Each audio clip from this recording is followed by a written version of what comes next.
Hi everyone, Carter Christian for the Kingfisher on Beyond the 90. I've been requested to make this video by non-Miami FC fans who want my quick take on the revival of the side in the last month after a horrible first month where it lost 4 successive home matches and looked every bit as bad as last season. A club last season that I was involved in that I was brought in toward the beginning part of the season, but after the season had begun, to deal with some internal issues and help create a transition to where the club is now in a better place. So I do have some insight on that. But this season, there have been significant changes in terms of the roster construction of this Miami FC team. Now, I think you could argue Miami FC has signed too many players, and I have made that argument that you want a tighter squad in the USL Championship, somewhere between 21 and 24 players maximum. Maybe you could even go below that 21, but that's including academy players. So right now, Miami FC has 5 guys who are academy players. So with the 25 senior players, they're at 30. First team players, potential first team players, which is a lot. So it's tough to manage that kind of squad. But what we're seeing is after playing as badly as any team in the USL Championship the first month of the season, Miami FC was probably the worst team in the league. Maybe you could argue Hartford was just as bad. Since really the second half of that match against New Mexico, where Miami FC looked the better side. New Mexico got the goal, but New Mexico's the top team in this league.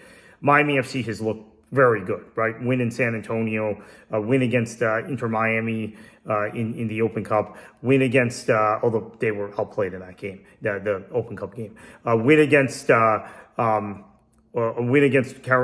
Carolina in the league. Taking Indy to 120 plus minutes in the Open Cup away from home with a somewhat rotated squad, and then Tampa Bay, the epic comeback on Saturday in the Jägermeister Cup. Now, the headlines are going to Bill Hamid, and rightly so. And let me tell you, Miami FC last season had the worst point total in the USL Championship in 11 seasons. And a big part of having that low point total, at least the first half of the season when Miami FC was playing relatively well at times, was because of bad goalkeeper play and just comically bad goalkeeper play. So you bring in a competent professional goalkeeper, any competent professional goalkeeper, you're going to do better. You bring in a guy who at one time was the best goalkeeper, in my opinion, in that period in Major League Soccer and was a U.S. men's national team regular, then you're elevating it even more. So Hamid not only is making spectacular saves, which I think everybody now has seen on YouTube from the Tampa Bay match and from the penalty shootout in that match, and some spectacular saves against San Antonio and North Carolina and Indy. But Hamid is also providing a leadership to a back line, which is not actually very different than last season's back line. Mitrano, Knutson, Cardona, they're all back from last season and playing and generally starters.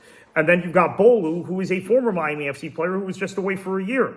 So, and Miami FC had all kinds of defensive problems in 2023. Perhaps the worst team I've ever seen in my life working and covering this sport and being a fan of this sport. So now we're talking about 40-something years in defending set pieces. Was that Miami FC team in 2023 under Anthony Pulis and Louis Neal? Now those problems, the problems of organization, the problems of structure, the problems of communication have been solved by Bill Hamid. So that is a huge part of it. That's probably the biggest part of it. So the accolades going to Hamid, really important. I agree with those. But another point I want to make is that Miami FC has become very adept because of the uneven play and the poor start to the season and not really knowing its best 11 ever at any point. Coach Gaston Mondoni has had impact subs that can change matches, or impact changes after watching a week of training that say, okay, maybe I'm going to insert this guy in this role. And that's going to change things. So we've seen Alan Gabalanis, another returner from last season, play in multiple roles. And he's generally excelled in those multiple roles. He's played as a 10. He's played as a wide player. He's played up top. he's played as a guy right behind the front line who has a lot of space to move and run. So that's been, and obviously direct impact on that equalizing goal in St. Petersburg right after he came on. That was his first touch of the match after he replaced Sebastian Blanco. We see guys like Lucas Milano, Kevin Hoyos, Zarate. These are guys that can provide something off the bench. Milano has not been particularly good as a starter. So he's not a 90-minute guy anymore. He was never really a 90-minute guy in Portland either. But he can provide you 30 minutes, as we saw against Tampa Bay, and be a difference maker.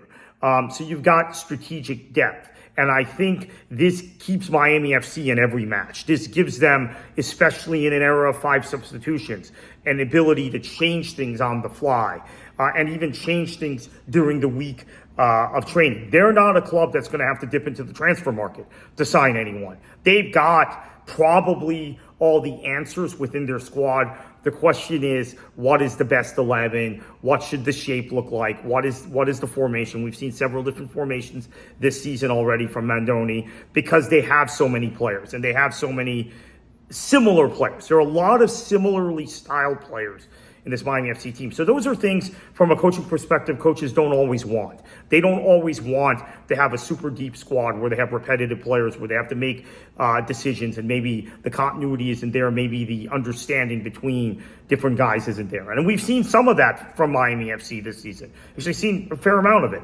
But then we're also seeing quality depth can change matches. Quality depth can also help you see out matches when you're on the back foot. As Miami FC ended up on the back foot in that San Antonio game in San Antonio, a couple key substitutions and Bill Hamid heroics, you hang on, you get the 3 points. So there's a lot to like right now from Miami FC. Are they going to compete with Lou City, Charleston, right now Loudoun at the top of the East? No. But can they reasonably expect to compete with the Indies, with the Pittsburghs, with the North Carolinas, with possibly Rhode Island? I mean, I think Rhode Island will push up once their new stadium is open. The Tampa Bay has gotten off to a wretched start. Really an awful start. Can they compete with those clubs in the East? Right now, I say yes. Does that mean they're a playoff team? Maybe, maybe not, but I think they have as good a shot at making the playoffs this season as they did 2 seasons ago, when I think Miami FC was probably in the top 2 or 3 in payroll in the league under Anthony Pulis, and were a horrible team to watch. Okay, I can't say that for this side. That team drove me away. I mean, that's the only time I really felt distant from the club was during portions of that season. So that's, in the 10 years or 9 years I've been involved in some respect with Miami FC. The first year of Miami FC, I was still, of course, with the Fort Lauderdale Strikers. So, it's all on the up. We know in the USL Championship, things can change on a dime. We might be having a conversation in a month about Miami FC struggling again. But for now, I think that the side looks really good. And this is a revived squad and a squad that I think people should be very upbeat about. And if you're in South Florida, come and check us out. Miami FC. Next home game is in a few weeks. A couple home games in May. Mostly on the road in June and July, although there's a couple home matches too. And then there's obviously the Jägermeister Cup. In the Jägermeister Cup, you're going to see FC Naples, who are the best team in USL League One and who just beat one of the best teams in the USL Championship in the Charleston Battery.